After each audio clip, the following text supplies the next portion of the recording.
आइए शुरू करते हैं हमारी आज की book summary the power of habit, जिसको लिखा है चार्ल्स डुहिग ने।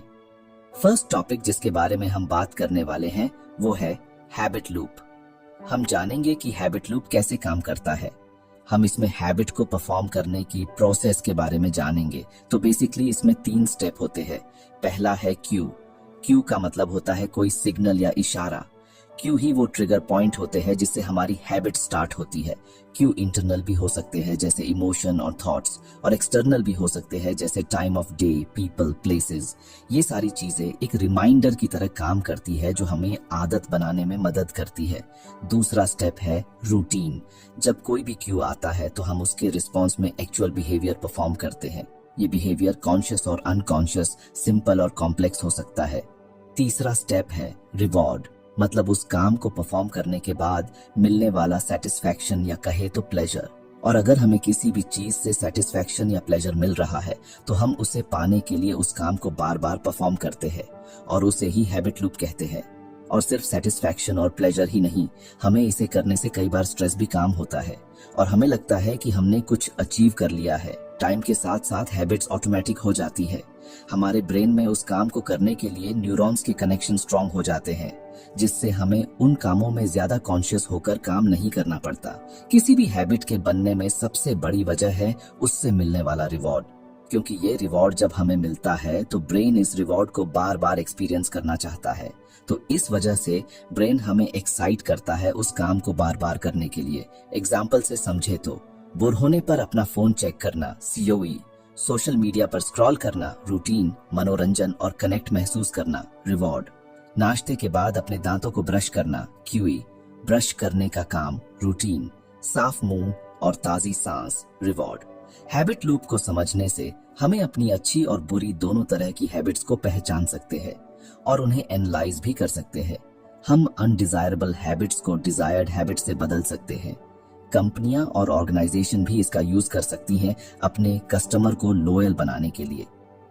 लालसा यानी क्रेविंग के कंसेप्ट को भी हम समझेंगे, जो क्यू से ट्रिगर एक फिजिकल और साइकोलॉजिकल रिक्वेस्ट है। लालसाएं इच्छाओं के जैसी नहीं हैं, वे ज्यादा प्रिमिटिव हैं और उनको रोकना मुश्किल हो सकता है। लालसा को समझने से हमें हैबिट से बाहर निकलने और अपने कामों के बारे में कॉन्शियस चॉइस चुनने में मदद मिल सकती है। किसी भी हैबिट को अगर आपको बदलना है तो आपको पहले उससे मिलने वाले रिवॉर्ड और डिजायर को समझना होगा। रूटीन को बदल के आप किसी भी हैबिट को नहीं बदल सकते। आप पहले इस हैबिट से मिलने वाले डिजायर का पता लगाए, फिर उस टाइप की कोई अच्छी हैबिट का पता लगाए जिससे आपको ऐसा ही डिजायर मिलेगा। इसके बाद आप आसानी से अपनी हैबिट को रिप्लेस कर सकते हैं। डुहिग का कहना है कि केवल क्यू, रूटीन, रिवॉर्ड लूप को समझना नई आदतें बनाने के लिए सफिशिएंट नहीं है। हमें एक लालसा, एक सबकॉन्शियस डिजायर को बनाने की जरूरत है जो हमें हैबिट के जाल में धकेलती है। यूजीन पॉली, एक भूलने की बीमारी वाला रोगी जिसने नई यादें बनाने की कैपेसिटी खो दी, लेकिन सरप्राइजिंगली ब्रेन के रिवॉर्ड सेंटर स्ट्रेटम से नई हैबिट्स बनाने और एग्जीक्यूट करने की कैपेसिटी बनाए रखी। क्लाउड हॉपकिंस, एक लीडिंग एडवर्टाइजिंग गुरु जो लालसा में हेरफेर करने की पावर को समझते थे, उन्होंने पेप्सोडेंट टूथपेस्ट जैसे प्रोडक्ट्स को ड्राई माउथ या चमकते दांतों वाले किसी इंसान को देखने जैसे स्पेसिफिक क्यू के साथ जोड़ा, जिससे ताजी सांस और सोशल एक्सेप्टेंस के रिवॉर्ड के लिए एक लालसा पैदा की। आइए जानते हैं कि कैसे हम इसे नई हैबिट बनाने के लिए यूज कर सकते हैं। सबसे पहले आपको डिजायर को पहचानना होगा। किसी भी हैबिट के पीछे एक डीप डिजायर होता है। फॉर एग्जाम्पल, आप एक्सरसाइज करते हैं तो इसके पीछे डीप डिजायर सिर्फ ये नहीं होता कि आपको अच्छी बॉडी चाहिए। आप कॉन्फिडेंट दिखाना चाहते हैं, आप अच्छा दिखना चाहते हैं, तो ये आपका डीप डिजायर हो गया। तो आपको पहले अपने डीप डिजायर को समझना होगा जो आपको नई हैबिट के लिए मोटिवेट करेगा। अगला स्टेप है कि आपको रिवॉर्ड का पता लगाना है जो लालसा को जगाए आपके अंदर। आपको नई हैबिट को रिवॉर्ड से जोड़ना होगा जिससे डोपामिन का रिलीज बढ़ेगा। डोपामिन एक केमिकल होता है ब्रेन में। जब भी ये रिलीज होता है हमें प्लेजर और अच्छा फील होता है, जैसे कोई गेम में हमें जीतने पर और कॉइन्स मिलते हैं या आगे की लेवल्स अनलॉक होती है। अब अगली स्टेप में आपको अपने डिजायर्ड रिवॉर्ड को नई हैबिट के साथ जोड़ना होगा, जिससे आपका ब्रेन धीरे धीरे उस रिवॉर्ड के लिए डोपामिन रिलीज करना स्टार्ट कर देगा और आपकी भी वो हैबिट बन जाएगी। हम अब बात करने वाले हैं the golden rule of habit change के बारे में। ये एक रेवोल्यूशनरी प्रिंसिपल है जो हमें हमारे बिहेवियर को बदलने के लिए एक रोड मैप बनाता है। इसे इस तरह से सोचें, आदतें आपके ब्रेन में घिसे पिटे रास्तों की तरह हैं। क्यू को ट्रिगर करता है, उदाहरण के लिए तनाव महसूस करना। रूटीन हैबिचुअल रिस्पॉन्स है, उदाहरण के लिए धूम्रपान। और रिवॉर्ड है, उदाहरण के लिए शांत अनुभूति। रूल बताता है कि रास्ते को पूरी तरह मिटाने के बजाय आप उसे मोड़ सकते हैं। क्यू और रिवॉर्ड भी वही दें। पहचाने कि अनडिजायर्ड आदत किस कारण से पैदा होती है और इससे क्या एहसास होता है। चेंज रूटीन, हैबिचुअल एक्शन को एक नए एक्शन से बदलें जो उसी ओरिजिनल डिजायर को स्वस्थ तरीके से सेटिस्फाइड करती हो।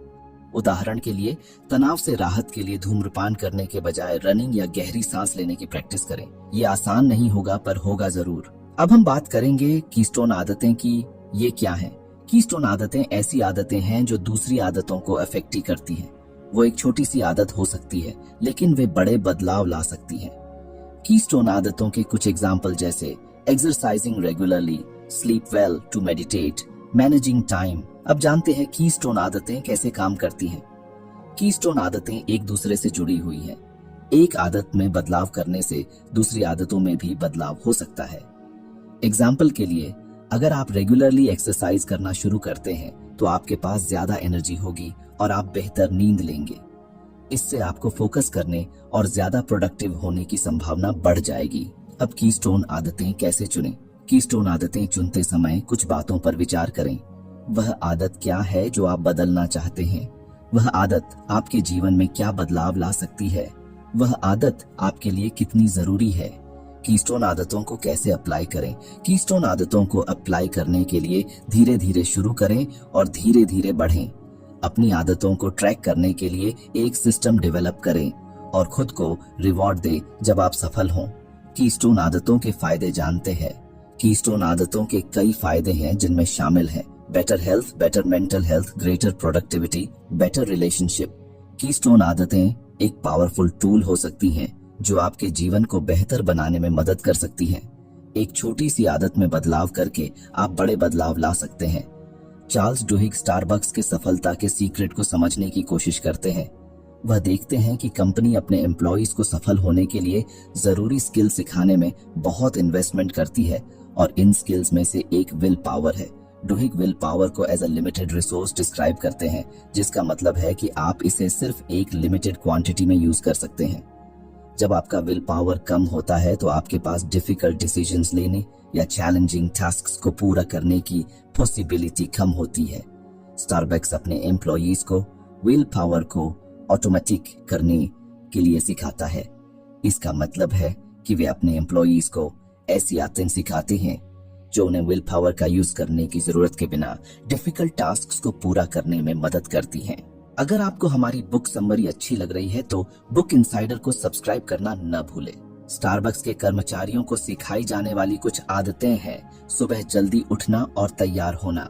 ऐसा करने से आपके पास दिन के लिए ज्यादा टाइम एंड एनर्जी होगी। अपनी प्लान्स को पहले से बनाना और उनका पालन करना।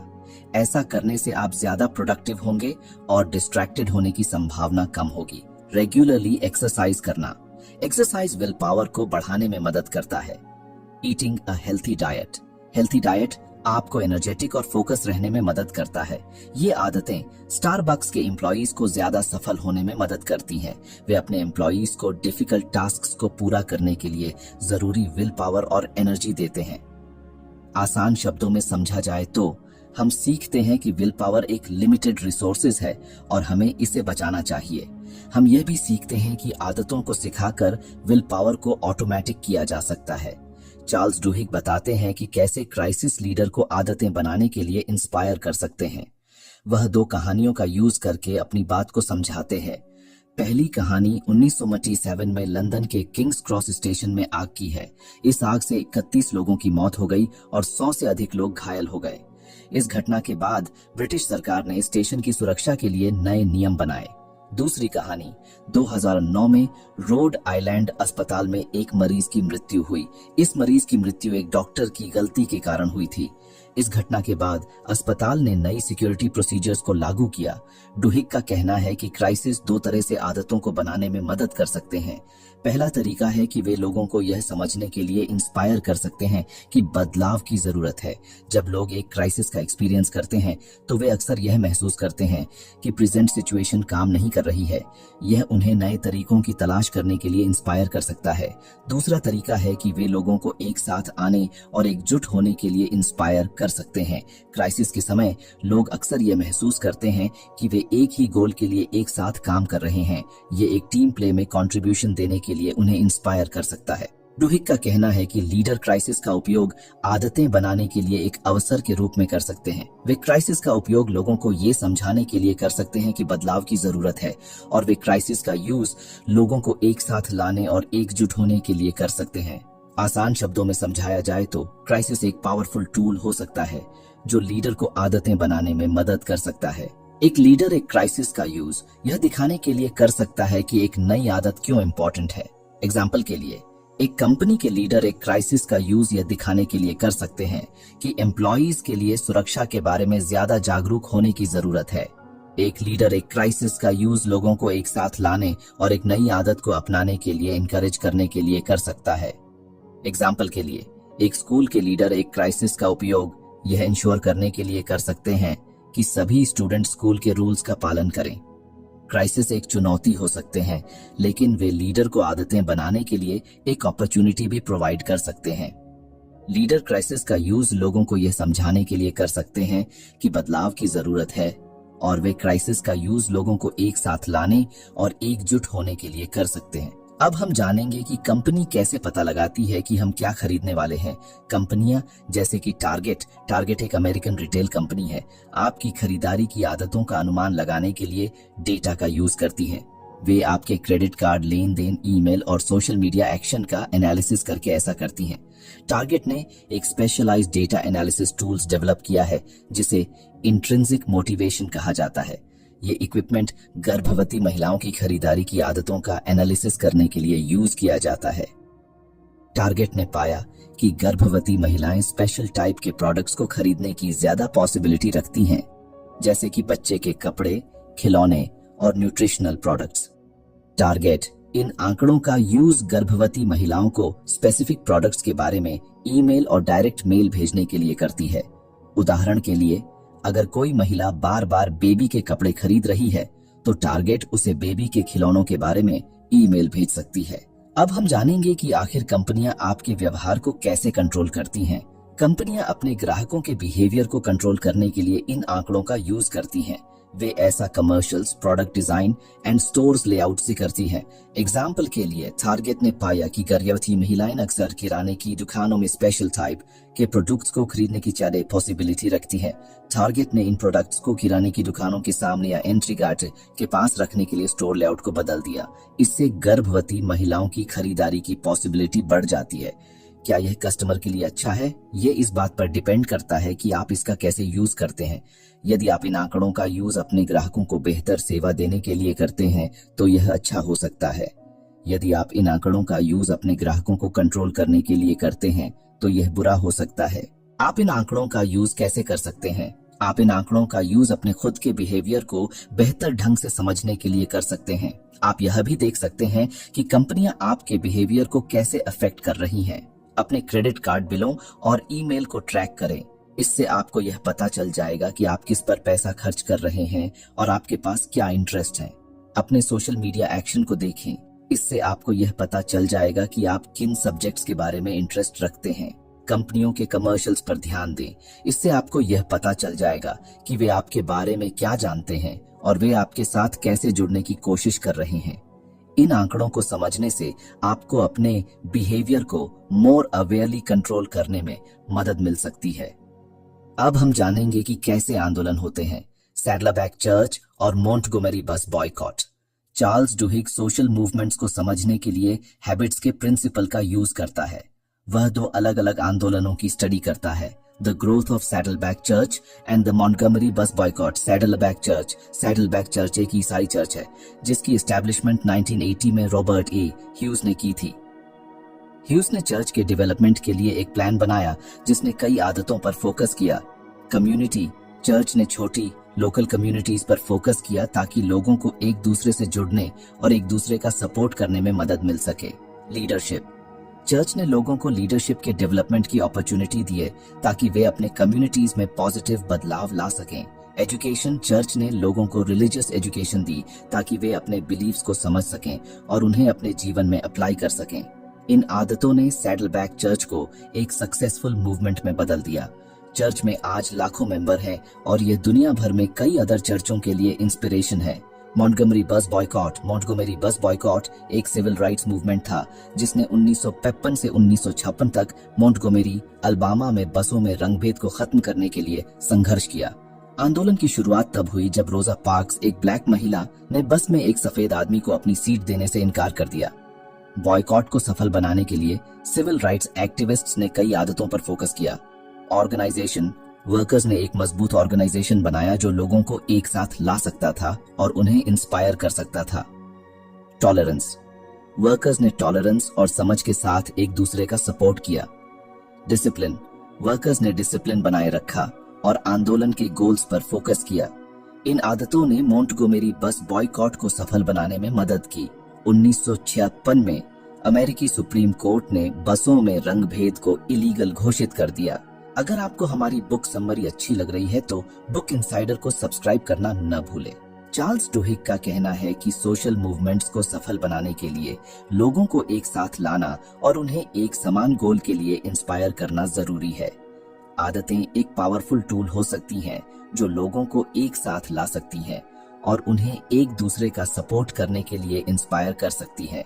यदि आप एक सोशल मूवमेंट शुरू करना चाहते हैं तो अपने गोल को क्लियरली डिफाइन करें। आप क्या बदलना चाहते हैं? एक मजबूत ऑर्गेनाइजेशन बनाएं। लोगों को एक साथ लाने के लिए आपको एक मजबूत ऑर्गेनाइजेशन की जरूरत होगी। टॉलरेंस और समझ को बढ़ावा दें। लोगों को एक दूसरे का समर्थन करने के लिए आपको टॉलरेंस और समझ को बढ़ावा देने की जरूरत होगी। डिसिप्लिन बनाए रखें। अपने गोल पर फोकस करने के लिए आपको डिसिप्लिन बनाए रखने की जरूरत होगी। आदतों का उपयोग करके आप एक सोशल मूवमेंट शुरू कर सकते हैं जो असल में बदलाव ला सकता है। चार्ल्स डुहिग आदतों और इच्छा की कॉम्प्लेक्स नेचर की पड़ताल करते हैं। वे कहते हैं कि आदतें हमारे बिहेवियर को कंट्रोल करने में इंपॉर्टेंट भूमिका निभाती हैं, लेकिन इसका मतलब यह नहीं है कि हम अपनी आदतों के लिए पूरी तरह से जिम्मेदार नहीं हैं। आदतों के बारे में कुछ बुनियादी बातें। आदतें हैं जो हम बार बार करते हैं। आदतें आमतौर पर एक फास्ट साइकिल से बनती हैं। इंडिकेटर, यह वह चीज है जो हमें आदत को शुरू करने के लिए इंस्पायर करती है। प्रैक्टिस, यह वह चीज है जो हम वास्तव में करते हैं। रिवॉर्ड, यह वह चीज है जो हमें आदत को दोहराने के लिए इंकरेज करती है। डुहिग का तर्क है कि आदतें हमारी इच्छा को कमजोर करती हैं, लेकिन वे उन्हें पूरी तरह से खत्म नहीं करती हैं। वह कहते हैं कि हम अभी भी अपनी आदतों को कंट्रोल कर सकते हैं, लेकिन ऐसा करने के लिए हमें ज्यादा कोशिश करने की जरूरत है। एग्जाम्पल के लिए, यदि आप स्मोकिंग की आदत तोड़ने की कोशिश कर रहे हैं तो आपको अपने आप को हर बार स्मोकिंग की इच्छा होने पर रोकने के लिए कड़ी मेहनत करनी होगी। आपको स्मोकिंग के लिए यूज किए जाने वाले क्यू से बचने के लिए भी कदम उठाने होंगे, जैसे कि टेंशन या दोस्तों के साथ बाहर बैठना। डुहिग का कंक्लूजन है कि आदतें एक कॉम्प्लेक्स पावर हैं जो हमारे जीवन को आकार देती हैं। हम अपनी आदतों को कंट्रोल कर सकते हैं, लेकिन ऐसा करने के लिए हमें समझदारी से कोशिश करने की जरूरत है। आसान शब्दों में समझे तो आदतें हमारे जीवन का एक बड़ा हिस्सा हैं। वे हमारे बिहेवियर को कंट्रोल करती हैं और वे हमारी भावनाओं और विचारों को भी अफेक्ट कर सकती हैं। कुछ लोग मानते हैं कि आदतें हमारी इच्छा को कमजोर करती हैं। वे कहते हैं कि एक बार जब हम एक आदत बना लेते हैं तो हम उस पर कंट्रोल खो देते हैं। तो क्या हम अपनी आदतों के लिए जिम्मेदार हैं? डुहिग का मानना है कि हम पार्शियली जिम्मेदार हैं। हम अपनी आदतों को कंट्रोल कर सकते हैं, लेकिन ऐसा करने के लिए हमें समझदारी से कोशिश करने की जरूरत है। तो फ्रेंड्स, ये थी हमारी आज की बुक समरी। आपको कैसी लगी कमेंट करके जरूर बताएं और धन्यवाद आपका समरी एंड तक सुनने के लिए।